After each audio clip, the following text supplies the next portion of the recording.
All right, everybody, welcome back here to another week of 2 hours. No, wait, no. Welcome back to another edition of the Pattison Report. Today, featuring former co-host of the 2 Hours No Traffic podcast, my brother in sports media, the man, the myth, the ginger legend, Sven Harris. The Welcome ginger back. legend? I would say. My beard is red-ish, but Yeah. I have beautiful, luscious blonde hair. No one in my life has ever called me a ginger, which I don't take offense to because who cares, right? Ginger or Hey, not. I mean, the only thing I not a can see big, is a red beard, so I calls it how I sees it. not a big deal. I mean, you have red hair, correct? No, I'm the same way you are. My facial hair comes in red, and my hair is dirty blonde. Could have fooled me. I thought it was all red. No, thank God. I dodged that gene very narrowly.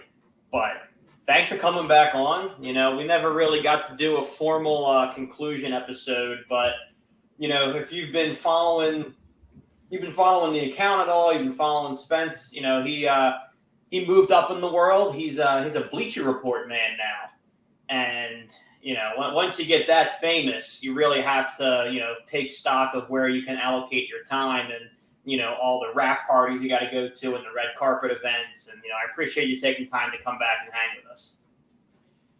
Yeah, I mean, thanks. I appreciate that. It was a very nice intro. Like 99% of that was untrue, but yeah, I've been doing some streams for Bleacher Report talking about the Nets. It's been nice. But I'm always happy to jump on the Pattinson Report with my guy Brandon, and I'm still doing Fireside Nets over there at Fireside Nets on Twitter and Instagram and YouTube. And yeah, I live, eat, sleep, breathe Nets basketball and soon to be Giants football, but we'll get there. We'll get there. For the moment, because this is now a Philadelphia sports podcast, Mo Bamba, less problems. The Sixers, for what feels like the fifth year in a row, have their new backup center. And this time we're going to trot out Mo Bamba, which I love the move. I wish we never got rid of Nerlens Noel. I feel like Noel and Bamba are similar players. Great rim protectors, can stretch the floor a little bit. Mo Bamba much better than Nerlens Noel can. And just finally some youth. I mean, think of our backup centers. It's been Andre Drummond was great. What was it? Greg something? Dude, old as Greg something. Dude, it's not Greg Anthony. What the hell was it? Greg Monroe. Greg Monroe, correct. Greg Monroe. God, last year you got Dwayne Dedman. Like, it's all these corpses they've been trading, trotting out, and they finally got, a young guy with, a little bit of growth still, maybe. I mean, the Mo Bamba might not be written yet, but I know it's not a scary move like the rest of the East Coast. Oh shit, they got Mo Bamba, but on the outside looking in, how's that look as a backup option for Embiid so you can move Reed to the 4? I thought I liked Mo Bamba, and then I saw people on Nets Twitter destroying him. One of the big accounts, like the big Nets accounts, they wrote, Mo Bamba is not good at basketball. Like, it wasn't even a criticism. It was just like he is not good at the profession that he gets paid for. Yeah. I think he's a competent backup center. Career 3-point shooting percentage of 36% for a center. It's pretty good. He only shoots 48% from the field. He barely played last season. I watched the Lakers in the postseason, and he couldn't crack the rotation when he came back from injury. Nice pickup for you guys, I guess, but I don't know. For some reason, I'm not that high on him. I mean, no, me either. Like, it's a vet minimum deal. I think I'm just so excited the Sixers have done something. Like, it feels like everybody. I guess you can kind of sympathize a little bit. Brooklyn's been kind of quiet also. But you look around the league and, Cleveland's really loading up this year. You see Houston throwing big money at everybody. The Lakers have built, a pretty solid team out there in the West. And it feels like, outside of Porzingis to Boston, the top half of the East has just been pretty content to stand pat. So I don't know if that has a lot to do with, the Sixers waiting to see what James Harden does, the Heat waiting to see what Lillard does. I'm not sure where I should have said the Knicks making some moves. I'm not sure what the Nets are necessarily waiting on, but it feels like the top half of the East is just kind of in a gridlock at the moment. Yeah, I think everything hinges on where Damian Lillard goes. Like if Damian Lillard comes to the East, he becomes the best point guard in the Eastern Conference, right? Yeah, I would say. I mean, I guess you could argue Donovan Mitchell in Cleveland. He's not their point guard. Darius Garland's their point guard. Oh, you're right. Yeah, he plays the two. So yeah, the one guy you can argue be like Tyrese Halliburton, but I don't think he's better than Dame yet. I think he'll get there probably this season, but no, he's not. So everything hinges on that trade. Once that trade happens, I feel like you're going to see everybody scatter to make moves. Sean Marks and Brooklyn have been very patient so far. They've only, made 2 signings. I just think the rest of the East is just sort of it's a waiting game. And then also the more time goes, I think the less these players have in terms of negotiating power, and maybe teams think that they can get guys for cheaper. Could be. I mean, you were saying that once that Dame trade happens, then you're going to see a whole flurry of moves. It doesn't sound to me like Portland's interested in kind of caving and sending them to Miami. I mean, as far as I'm aware, I don't think Dame has a no trade clause, right? Yeah, he does not. The whole thing with Damian Lillard is they can send him wherever they want. Portland can be nice about this, or they can be absolute jerks. And if they're jerks and they send Dame to Minnesota, Dame Lillard becomes a disgruntled superstar and demands a trade out of Minnesota like the end of the year, right? Like we've seen that happen. So I don't necessarily think that the Blazers are going to wait for this perfect offer. I don't think it's out there. I think what it's going to be is they're going to send him to Miami. There's going to have to be a third team that Miami compensates who gives the Blazers youth and draft picks. And up to this point, it's looked like that might be the Brooklyn Nets. Interesting. I didn't know you guys were wrapped up in that. I heard the Spurs a lot. So here's the wild card. Well, there are 2 wild cards. Number one, how heavy is the Nets' interest in Tyler Hero? Do we really want him and his big $100+ million contract in Brooklyn? Do we want that huge deal? And also, if we do that, can we offload Ben Simmons somewhere? And that has been the sticking point from what I've heard on Twitter and elsewhere throughout the Nets universe. Nobody in the NBA wants Ben Simmons on their basketball team right now, and nobody wants that contract. So there's everyone's kind of in a standstill. Yeah, I think the contract's the bigger issue. I had heard rumblings that Minnesota was interested in Ben Simmons, but I would venture to say that interest was provided the Nets pick up half his deal or something similar. I mean, nobody wants him at the full value of that contract. I mean, he's on a max salary, and I think he'd probably be your 8th guy on just about every NBA team.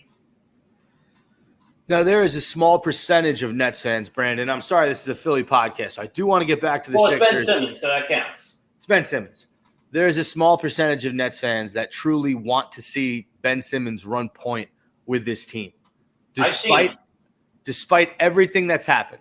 Yep. Last season being a complete and utter failure, him not playing for a season before that, the end in Philly. There are Nets fans that are still like, hey, nobody in the NBA wants him. His value is freaking so low. It's in below the ground. Why don't we just play him and see what he can do? And it's like 10% of fans have that mentality. I kind of lean closer to those fans because if you're Brooklyn, what do you have to lose? That's kind of how I look at this season. I would agree with you. If he was a different person, like if he didn't have this like mental block or this need for spotlight, that regardless of how he plays, I would agree with you. The issue with Ben Simmons, if you want to take that path, is that storyline follows Brooklyn again all year, and you have a young team. Mikal Bridges, I think, can be a really great team leader. He's never had to do it before. So you have your veteran leadership coming from a guy who's not familiar with the role, and you're going to have week in and week out, is Ben going to play? Well, Ben scored 4 points. What do you think of Ben Simmons tonight? They fall out. Like that means something. So I think And if he's only going to give you 4 points a night, couple fouls, and just be a mediocre player, it's almost not worth having that black cloud over you all season. You're talking about the drama, Brandon. You can say it. You're talking about that extra, additional, unnecessary drama. I'm familiar. I know. We got it too. We got James Harden, who we'll get to that. Why the hell not? Since you and I have split doing this podcast, I've said it a bunch of times that I am a little bit easier on James Harden than a lot of people because of the fact that, there was a handshake agreement last offseason where, look, I'm going to take a cheaper deal, do a 1-on-1, and give you cap flexibility to go get your guy, PJ Tucker. He did. He held up his end, and to his credit, James Harden came to work almost every day last season. He led the league in assists. He looked like he was in better shape. He had a couple 40-point outbursts, and then shit the bed a couple of times. But all in all, he held up his end of the bargain. So I don't think it's ridiculous for him to say, look, I did my part. Now I want the full 40 this year. I also don't think it's in the Sixers' best interest to give him a 3-year, $120 million deal. So it's kind of a rock and a hard place. At this point, I'd like to see him come back. The Clippers' offer has been shit. They don't want to include – they're hesitant to include even guys like Terrence Mann and Norman Powell. So you're not going to get a star return for James Harden. And if the best I'm going to get back is one of those two and maybe some second-round picks, I'm good. Run it back at that point. But it's going to be a weird year and an even weirder offseason. Do you think a Clippers team of James Harden, Russell Westbrook, Paul George, Kawhi Leonard, and I guess Zubats or whatever person you want to insert at the 5 there, do you think that team even makes sense? I think 3 of them do. I think James Harden, Paul George, and Kawhi Leonard make a decent amount of basketball sense, especially at this stage in James Harden's career. I don't know what you do with Russ at that point. Granted, you're only paying him $4 million a year, so he can be the 6th man off the bench, whatever. But he no longer fits in if you bring Harden. Okay, that's fair. So for them, I think it makes a lot of sense. I understand whenever we're going to get Paul George, we're not going to get Kawhi Leonard. That was never on the table. But if we're going to make that deal, I wanted both Terrence Mann, Norman Powell, and I would have liked to have seen multiple picks. The fact that that's not going to happen, just run it back. And I don't know if you've seen any of the clips at all, but former Sixers part owner Michael Rubin threw his giant white party with just the richest, glitziest celebrities ever. And who was there? Kind of hanging, bro hugging, doing some shots. James Harden, Michael Rubin, Joel Embiid, Tyrese Maxey, Tobias Harris, and some of the picks from the night, they're all hugging. Everyone's hammered. James Harden has his Uno chains on. It looked a lot like we're running it back.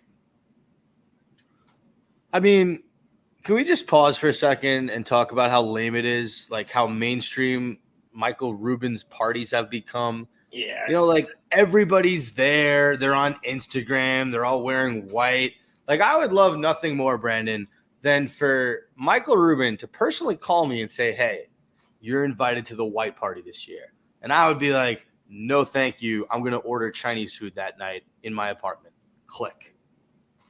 Here's the thing. One, I think you're crazy. I'm going. I don't know if you saw that, the lineup there, but it's a lot of people I would give my left arm to meet. But I think what makes it sad is that it's a birthday party he throws for himself. If he threw a summer white party with the pool and all that, it was just that was its own event, I'd kind of be down with it. It's got some Great Gatsby kind of vibes. But the fact you're throwing your own birthday party, it makes it a little bit sad. All right. And he owns the Sixers, right? He was a part owner in the Sixers. He owns the merchandise company Fanatics. Okay. So you think that Harden's there with the team. They're all talking about Philly. They're like, hey, you're going to come back. He's like, let me touch my beard and think about it. Okay, fine. I'll come back. Yeah, I think he and Morey have genuine beef. I think the relationship with the team never really soured. So that might be enough to keep him around. Also, while we're talking about rich people doing cringy things, if you scroll through that photo set, there's so many clips and pictures of Michael Rubin inserting himself in friend groups that he is absolutely not a part of. Like, there's a picture of like Jennifer Lopez giving him a kiss that was definitely like, hey, look, do this for the gram. It's gonna look super cool.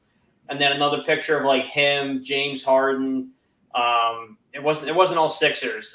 Jack Harlow was in it. There was like a picture of like, really hip guys, and Michael Rubin looking like the dad that came down in the basement while you're drinking. Like, You know what would have been a boss move, Brandon, if there was a rule at the party and it said no cameras. yeah, that would, yeah, which I think should be the case. Like, especially with that many celebrities and stuff. Like, I thought that was a given. Bro, I don't like what's happening to our society. No, dude, they had drone footage for a party. Like, who orders drones for a house party? I hope there was a decent amount of money donated to charity at Michael Rubin's white party. I'll tell you that much. I significantly doubt that, but I really hope so too. That didn't seem like too much money in one place for there not to be some charitable donations. Did you see his crib? It's crazy. It's like overlooking a bluff somewhere. Like, I mean, you're right. That's too many celebrities not to donate anything. I think forgetting that is probably not happening. I sincerely hope he didn't get a single gift.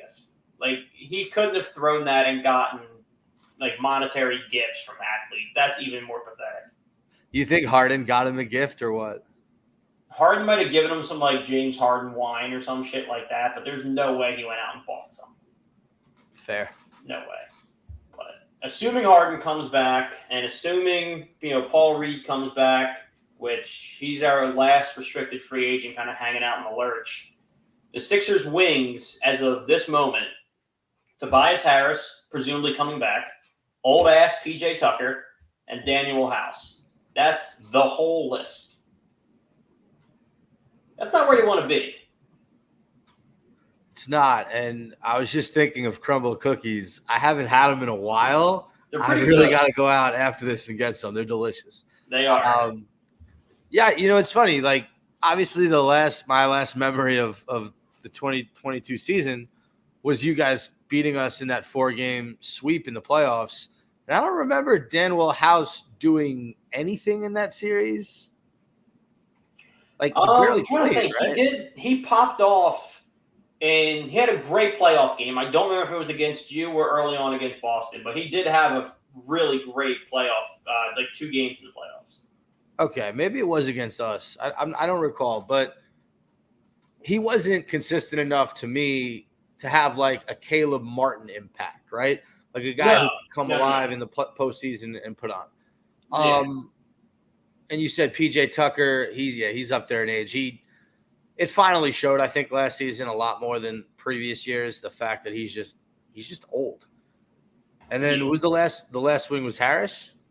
Yeah, so Tobias Harris is obviously your starter out of those 3, but I mean, it gets rough after that because they let J Mac walk, which I thought was really stupid. He only got a $4.5 million deal elsewhere. I forget where he went.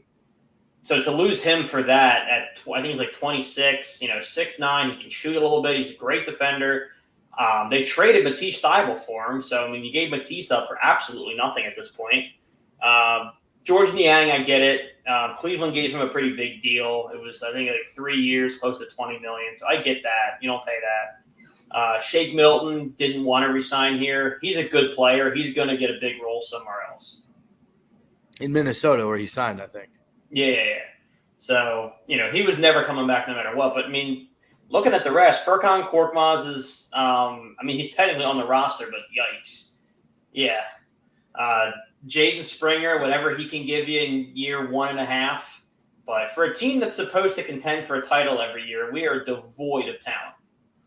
Yeah, now I see how Terrence Mann and Norman Powell would have helped you guys out a ton. Like, you get those 2 guys, completely bolsters your roster and gives you guys a decent backcourt. I just look at Tobias Harris, Brandon. I think, what more do you want from a guy like that? Like, what more can he give you? It's not like he's getting any younger. It's not like guys get better when they get that old. So, not that he's old, but he's not young. I'm trying to figure out what more Sixer fans expect from Tobias Harris. I've beat the drum for years about Tobias Harris. I don't think there's anything for him left to give. I think the Sixers took a guy who did 3 or 4 things really, really well. He had a lot of great moves in the post. He had a really strong mid-range game. He was a strong defender, and he could shoot the three a little bit, but he's gotten better since coming here. And we looked at all those skill sets and decided to put him in a box and say, you just stand in the corner and shoot threes, but we're also going to expect you to give us 23 points a game. Like, you're asking him to be a player that he's not, and then getting annoyed with him for not thriving in that role. So I think if it's his last year with the team, you have no wings as it is. I think it's time to just let Tobias play the game that he brought here from Los Angeles. Let him work in the post. Let him hit the mid range. Let him handle the ball. He's got to do everything because we don't have any other options at the four. So what you're saying is stop setting expectations so high for the guy. Let him do his thing. I think you got to pick a lane. I think you can either have high expectations and then let him play a game he's comfortable with, or force him to be uncomfortable in his role and accept whatever you get from that. You can't have it both ways. Understood. But, I mean, of course, Sixers fans are notably reasonable people, and they want it both ways. So I don't know what to tell you there. But I'm trying to find a good list of free agent targets. But I saw one earlier, and I got some. Yeah, hit me. So Christian Wood is somebody. Former Sixer Christian Wood. He's a guy that I think a lot of teams will eventually, someone's going to pick him up, but he's a prototypical stretch 4, stretch 5. He's offensively pretty talented, can hit the three. Who's an interesting one, Brandon, is Bol. Well, that kind of goes out the window today when you sign Mo Bamba, I think. Oh, for you guys, not for the Nets. Oh yeah, I would have loved to have brought Bol in even instead of Mo Bamba. They were talking about Bol on New York radio today, and I guess it was Chris Carlin and Bart Scott, and I guess Bart Scott's a huge Bol fan, and Carlin's like, oh, if the Knicks or the Nets sign him, you're going to be so happy. We've got to have him on the show. He's just one of those unique players that isn't looked at as a top 100 player in the NBA probably, yet he has these plays that make him look like he's Michael Jordan. It's insane. Yeah. He'd be great for you guys, come to think of it. I mean, he'd be perfect. Is there traction there? Is that something? Nets fans just want him. There's no real traction there. Some other guys, there are a bunch of Hornets players that are free agents. So PJ Washington's a free agent. Kelly Oubre Jr. is a free agent. I believe is Miles Bridges a free agent, or did he work? He might have worked out a deal to stay in Charlotte. He took a 1 year. He re-signed on a 1 year deal so he can hit free agency unrestricted next offseason. Yeah, he's gonna have a ridiculous season. He's a really good basketball player. I remember watching him when he wasn't suspended for the year. He was pretty good. I found the list I was looking for.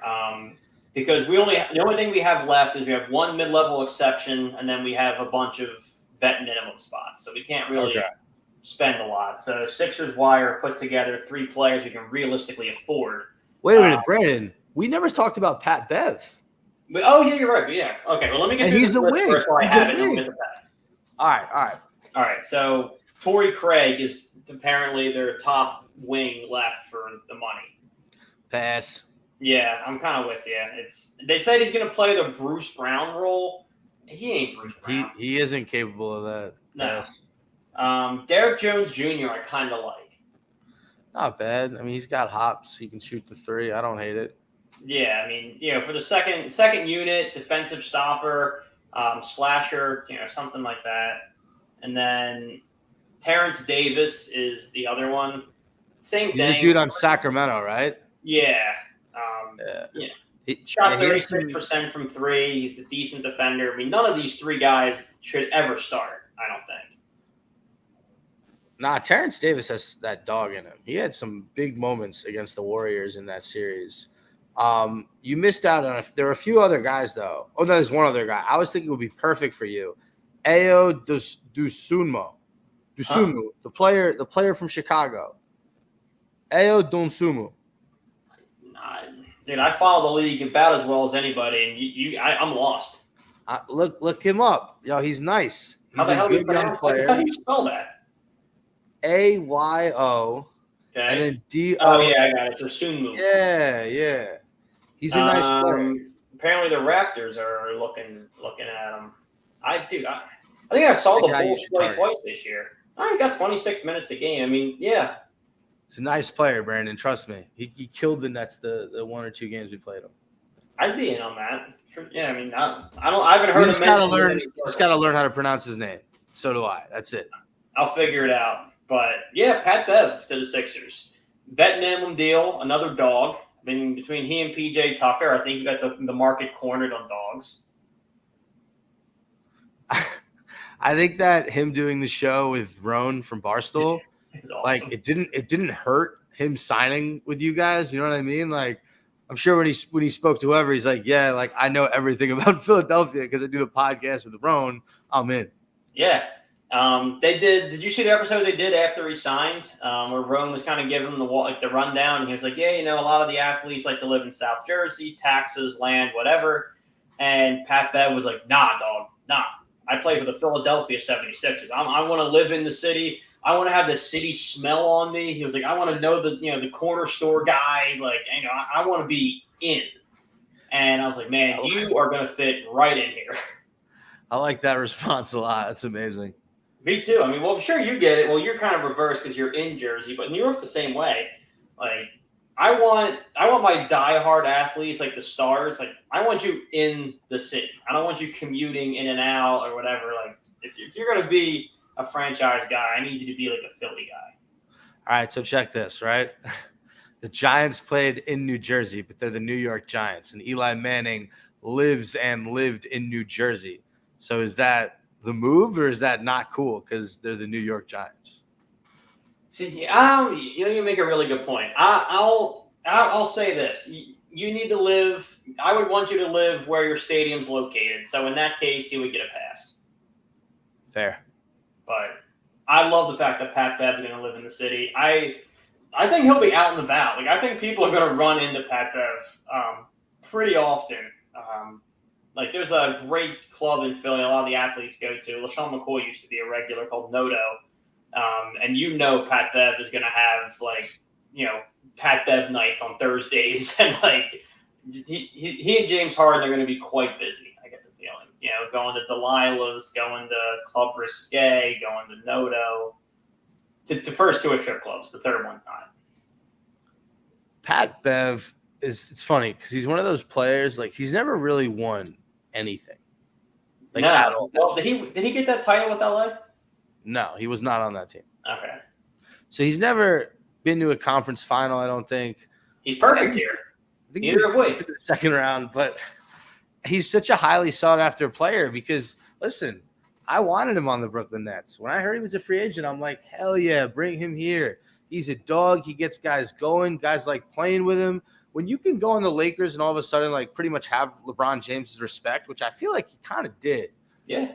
And I don't know that because I know when he left, he said there were some players there that I think he had a little beef with, and I don't think it was LeBron. But anyway, he was a guy I wanted in Brooklyn, and he's a guy that you hate to play against, but you love if he's on your team.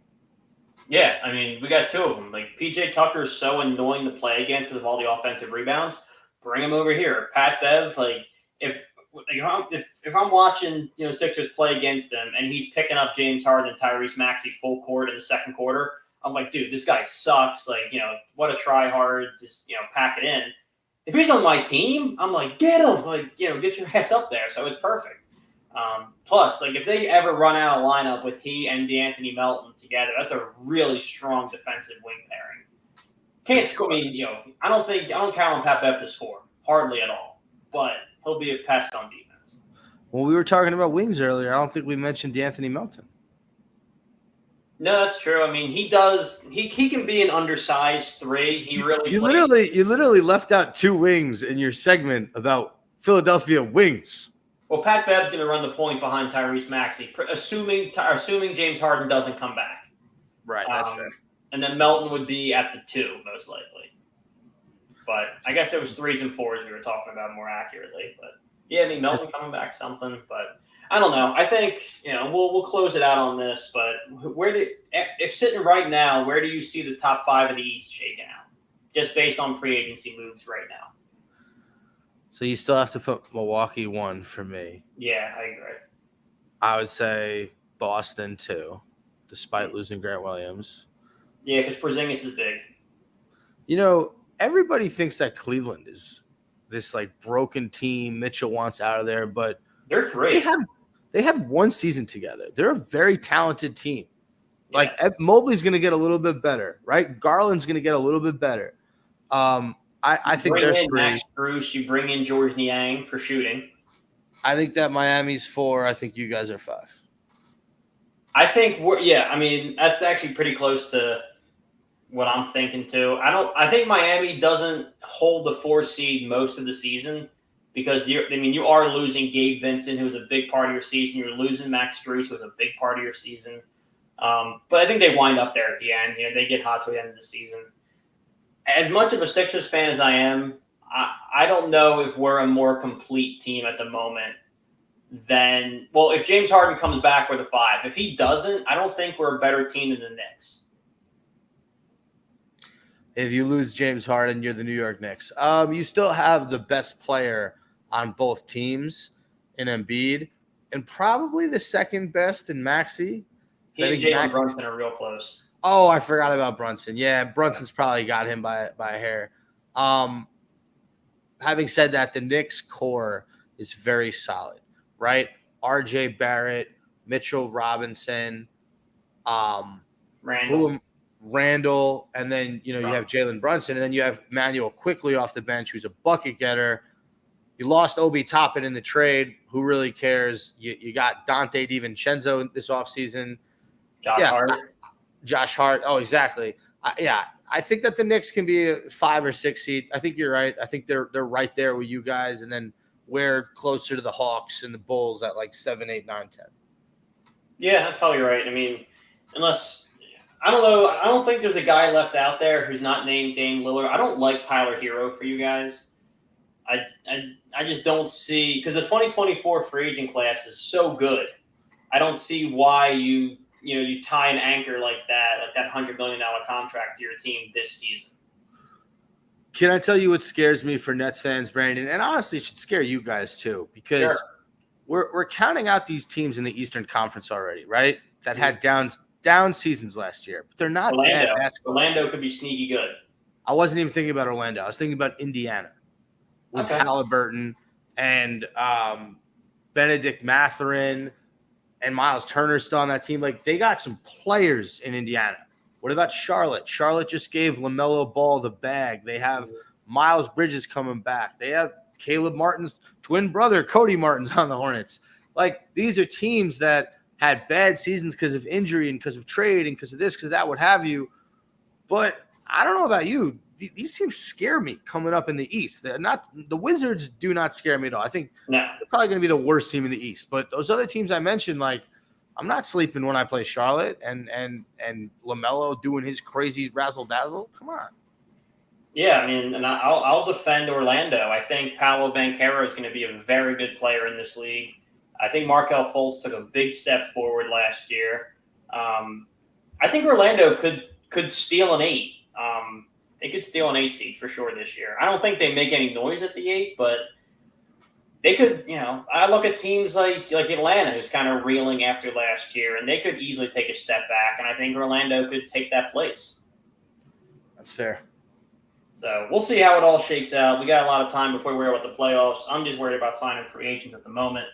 But this will do it for a very special edition of the Patterson Report featuring old friend of the cast, Spen Harris. Make sure you check him out at Fireside Nets. And there's one more. Is there one more live stream coming? Yeah, tomorrow, 1 p.m. If you download the Bleacher Report app, I'll be talking Nets free agency, similar to stuff me and Brandon discussed today. And just, it'll be a half an hour. So tune in if you're bored, if you're at work, if you want to see me again, and we'll do it live. Sweet. You heard him, people. 1 o'clock Eastern. You got to get the Bleacher Report app. You got to download the app. Make sure you check that out. Spen's analysis is always spot on. We will be back next week with our very first special guest here on the Patterson Report. We are joined by the founder of the clothing brand Philly Drinkers, not one you're going to want to miss. So see you next week.